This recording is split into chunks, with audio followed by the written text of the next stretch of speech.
But now for our next speaker, who's been waiting behind the scenes for us, Lena Carter. Lena is a Deputy of Pupil Support and also one of the leaders of Women Ed Scotland. Lena, good morning. How are you? I'm very good, thanks. Can you hear me okay? Yes, we certainly can. Thanks so much for joining us. What are you going to talk about today, Lena? So today I am talking about authentic leadership and my idea of how to be a professional human. And I've sat here all morning thinking there are so many connections.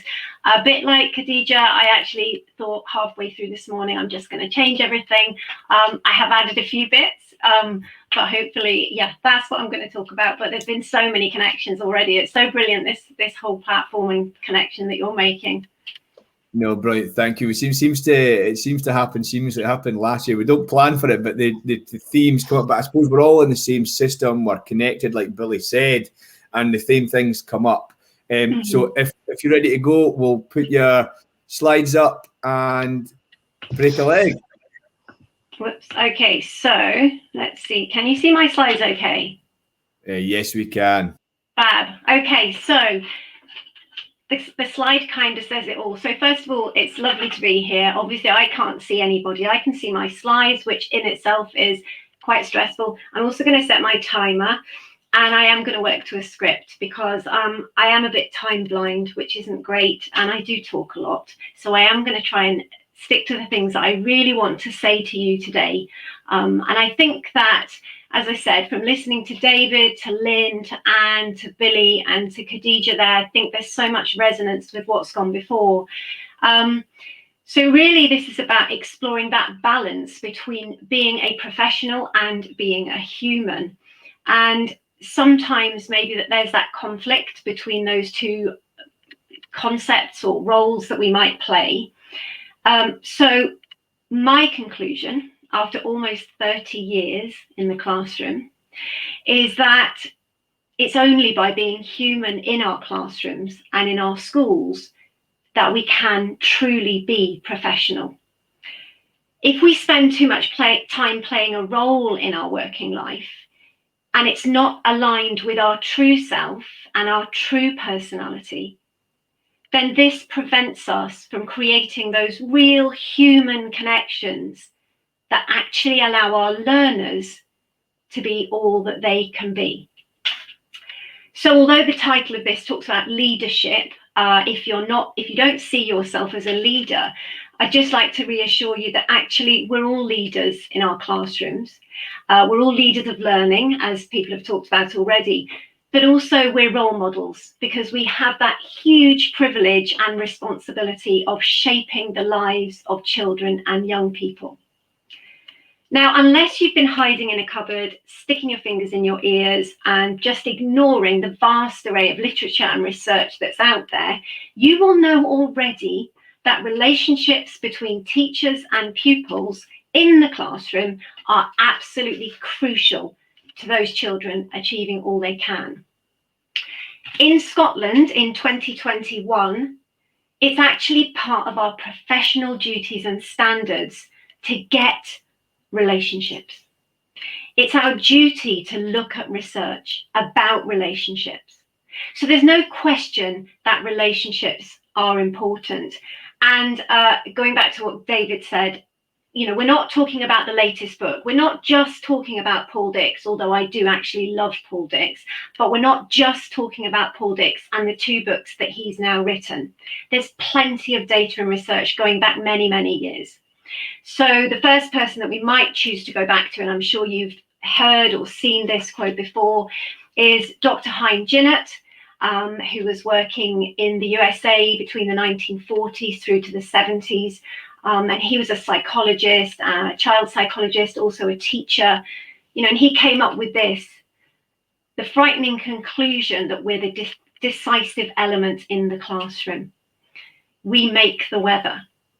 And again, that's a huge responsibility because what happens if you go in one day and you're feeling tired or you've had a bad day, but actually it's knowing how that tiredness or bad day might impact on the learners in front of us and knowing what we can do on those days to mitigate against how we're feeling, and you know, how we might risk assess around that. Well, I'm absolutely exhausted today, maybe I need to do something slightly differently, so that the learners still get a good lesson.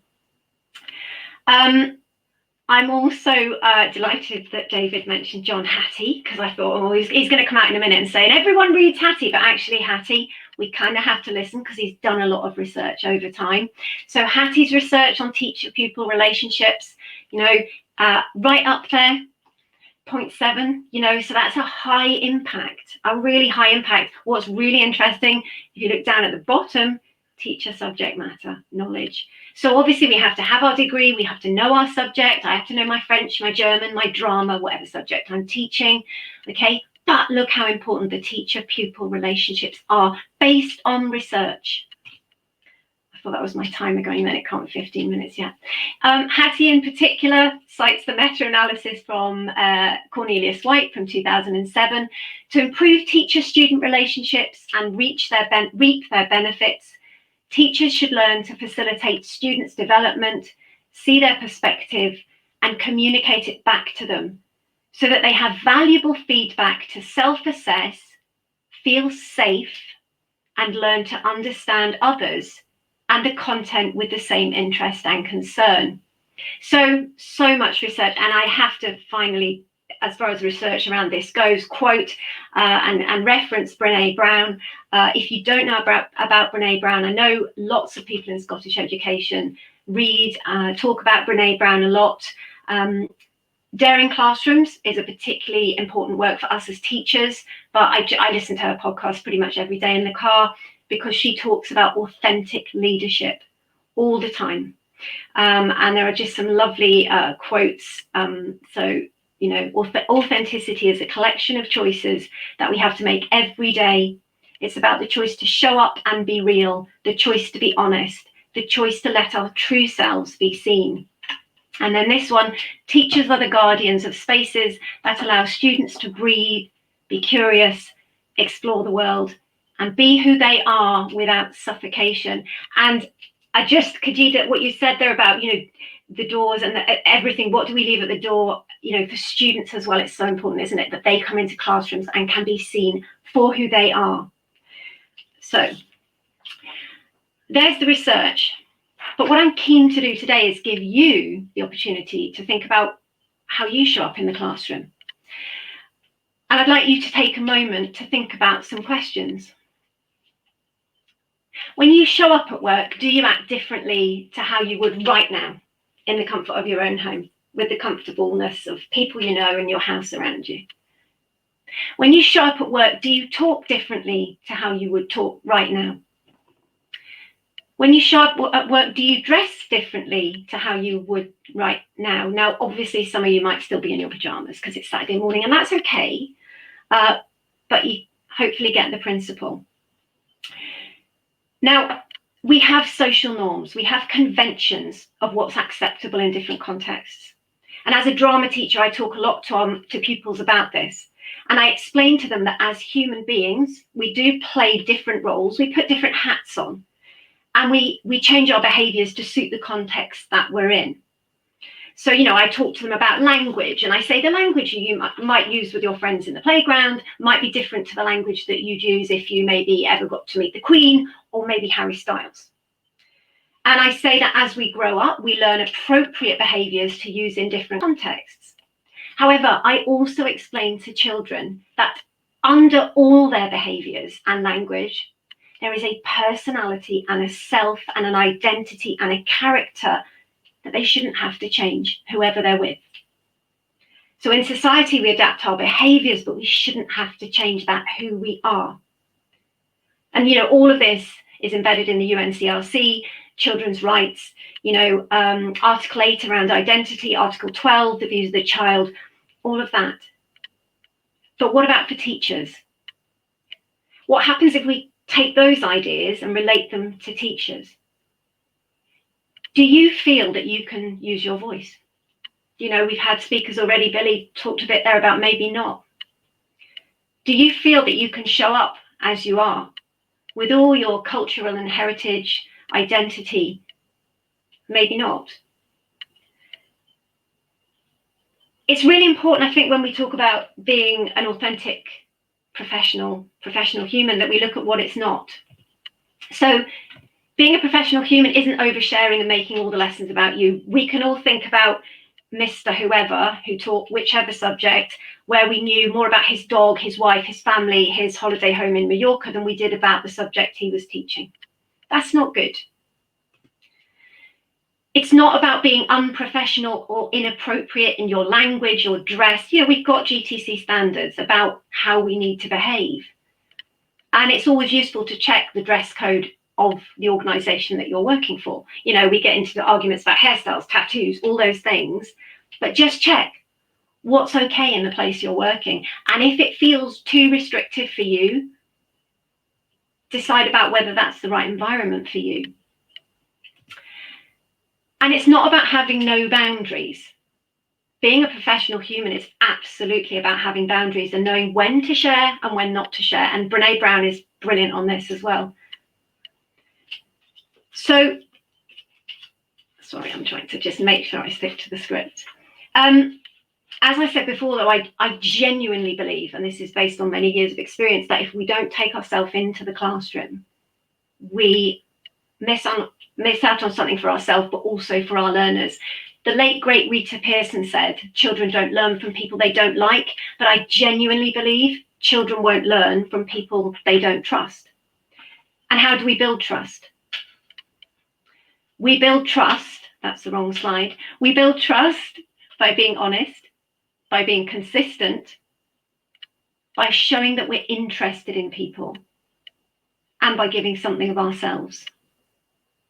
When I was in my second year of teaching, which I'm going to say was 1993 in London, and I was struggling a bit as a 23-year-old with a class who I was teaching drama to, and they were about 7 years younger than me.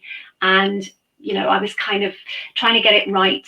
And I remember I was trying to project some image of a professional and, you know, sensible, strict, maybe a bit controlling.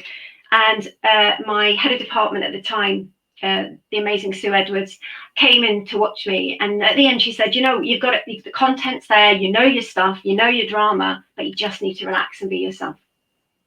Have some of those conversations, ask them about their hair, ask them what they do at the weekend, find out about their football team.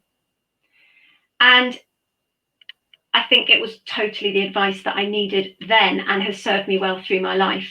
I was of the era, this is the slide, that they said don't smile till Christmas.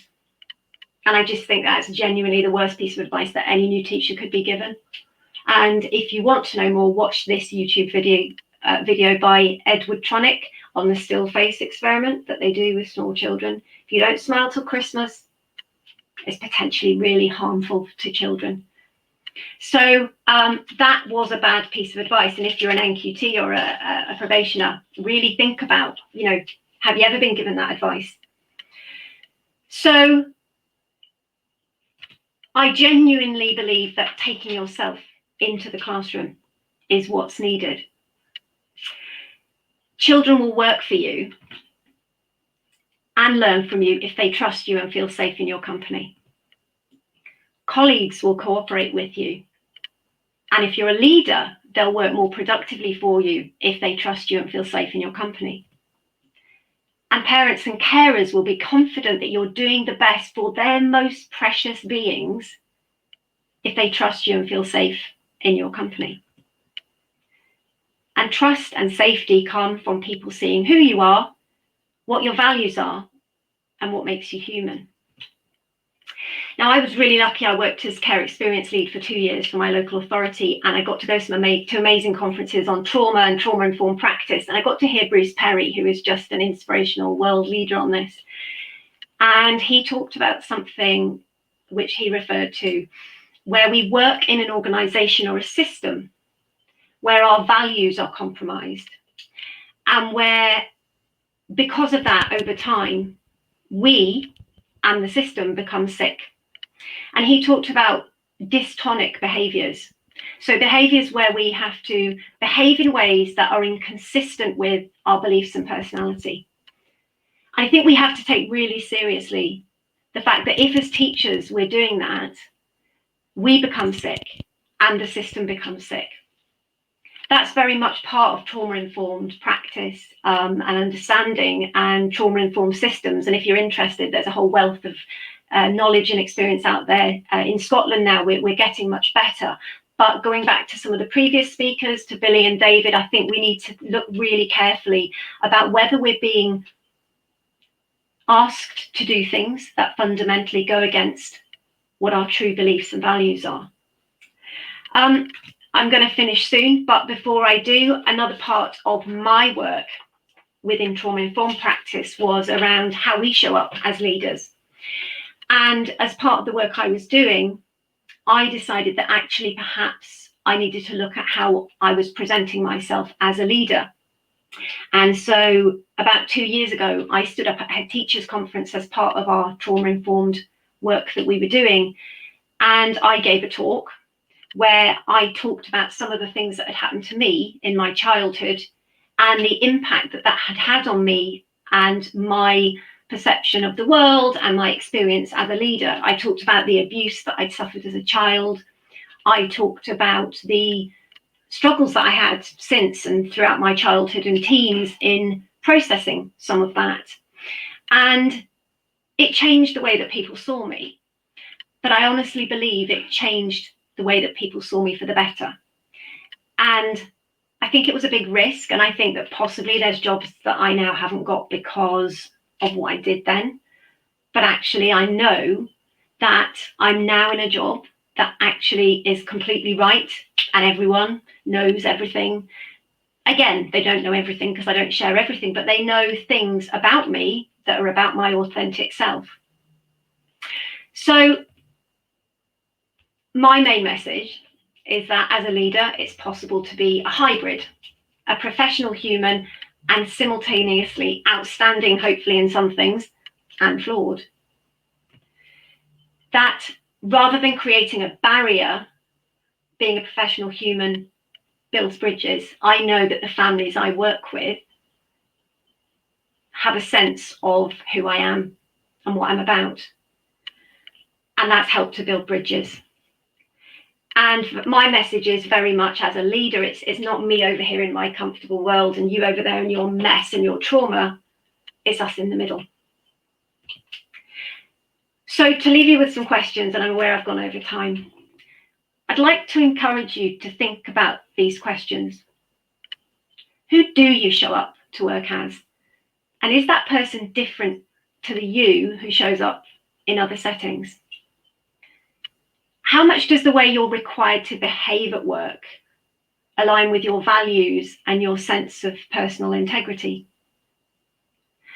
Where did your ideas about how teachers behave come from? And why might you be cautious about taking all of you to work? Please stay connected. Don't struggle with those questions on your own. There's loads of people out there who want to have these conversations. If you want to connect with me, you can find me on Twitter.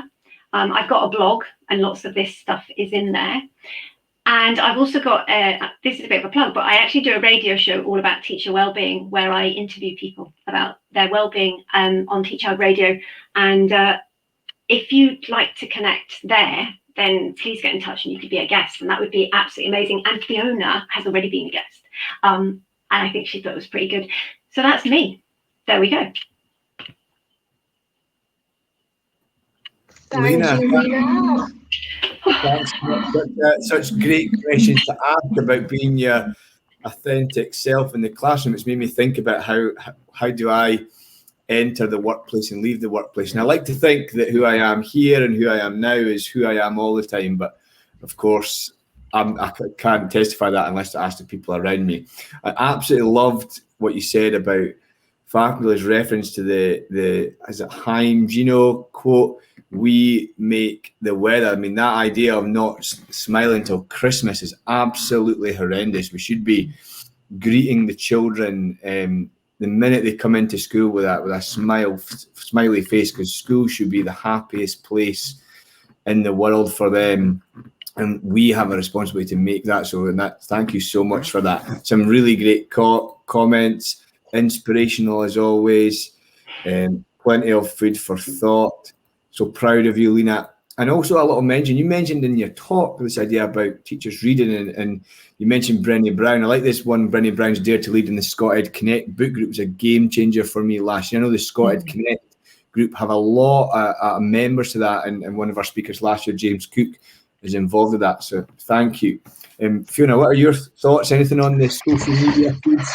Yeah, so the integrity word kept on popping up there again, and this idea of kind of balancing that and doing the right thing even when no one's watching, and clinging true to your values. And again, I think it comes back to a lot of what we've already heard this morning, doesn't it? About doing the right thing for the young people and doing the right thing for the people in our teams is so important. And I think taking yourself into the classroom, that balance between, I liked how you shared what it's not, because I think there is that balance, isn't there, about we are professionals, we have to, we're part of workplaces where we do have, young people look up to us, and it's about being human and being real, I suppose, as well as that, and recognising that our young people are real and they're all individual, and we need to recognise that in our interactions with them as well. So thank you so much, Lena.